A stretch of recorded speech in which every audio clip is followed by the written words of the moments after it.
Hey gang, this is Mike with my real estate dojo, and this question is to answer Kim's question. Kim, thank you so much for asking the question.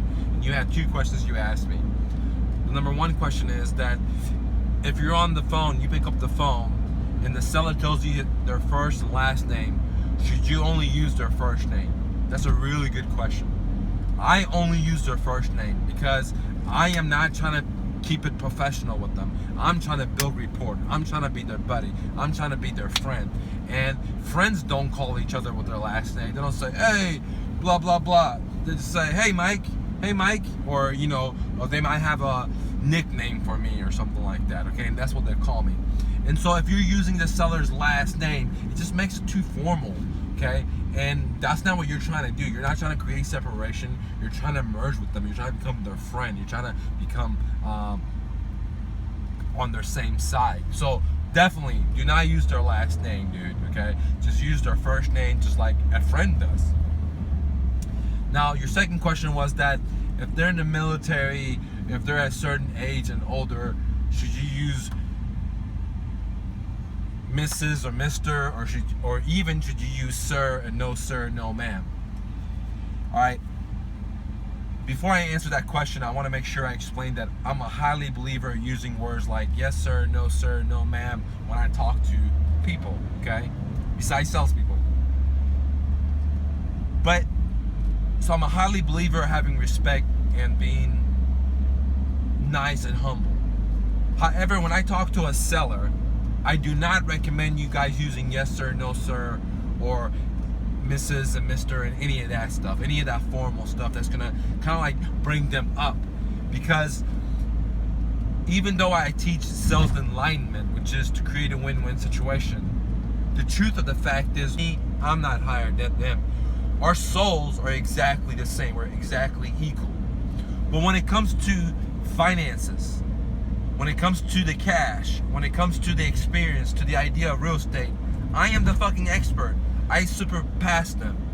That doesn't mean my soul is better than them. No, it's kind of like an example of I go to the gym and another guys go to the gym. I weigh 240 pounds, 6 foot tall. The other guy weighs 7 foot and he's 300 pounds.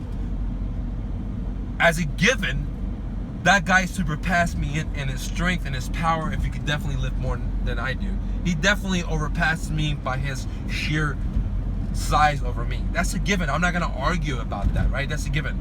But that doesn't determine that he's better than me when it comes to the soul, and it doesn't determine his will or his ability to fight. And we're not talking about that. When I'm talking about with the seller, the reason I don't tell them yes sir, no ma'am, yes ma'am, and any of that when I talking to a seller is because, hey, we're all the same, but when it comes to finances, I have the cash, so I'm higher. I have the experience. I know how to structure deals where they're not. I'm the expert. This is where I supersede them.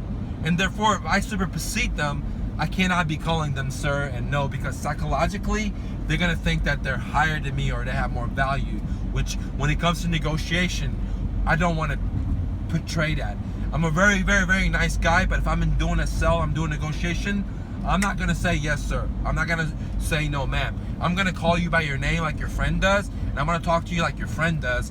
And if I'm your friend and you got $100 and I have 10,000, it's a given that I'm in a higher position than you. I'm not gonna bullshit that. I'm not gonna sugarcoat that. Okay? And if you have a house, there's so many people that have houses, but there's only a few people that have cash. So in this situation, I'm at a higher negotiation stage than you are, and that's just life. Now, I know it doesn't sound really fair. It's not the right thing to say, politically correct, but as an individual, we're the same. Okay? I'm not better than them. They're not better than me. We're equally the same. But when it comes to the strength or the education, the expertise, then of course I'm at a higher level, and I'll let them know because the way I handle myself, because the information I provide them.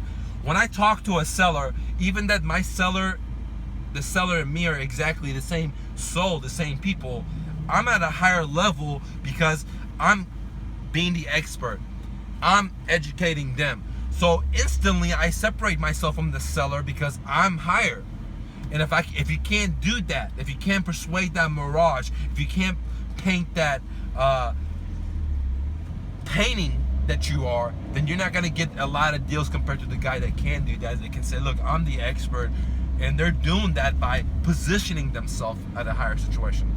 So I know that was a long ass question, and I wanted to kind of explain it. But Kim, that was a great question, and those 2 questions came from my video about the number 1 way to build rapport with a seller is basically to ask for their name and use their name over and over and over and over, guys. Kim, thank you so much for watching. Thanks for that question. Go out there and hustle and bustle. Don't take no for an answer, and go out there and do it. You live in the best country ever. This is 2016. Make your dreams come true. All this is going to require some creativity, some imagination, and some fucking hard work. Fuck everything else. Fuck fucking TV. And don't listen to anybody that tells you you can't do some shit. I'm out. See ya.